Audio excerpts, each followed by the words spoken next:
Unboxing my skincare and wellness products from JC. Minsan, I feel guilty spending something for myself.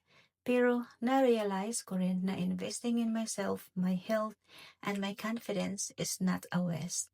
This is also part of how I'm slowly building my business. By availing some of the packages, naging retailer, wholesaler, and dropshipping business opportunity na rin siya for me. Ito yung gusto kong business because the company is already well established.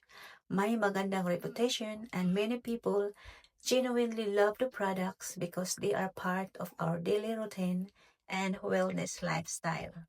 Hindi siya mahirap i-share because these are products we personally use every day.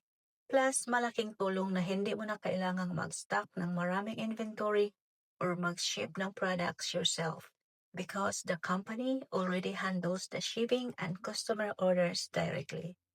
And habang patuloy akong nagda-juggle as working busy mom, unti-unti ko ring natutunan how to build something for myself and for my family. I'm also excited to try more of their skincare products because these are made with organic ingredients made from Korea. We all know how advanced Korean skincare can be when it comes to quality and innovation.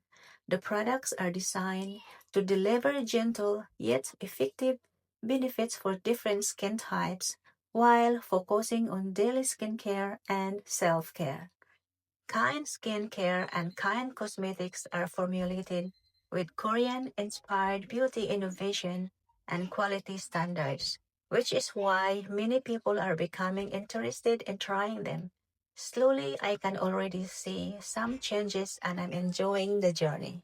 This is Mira and I choose GC.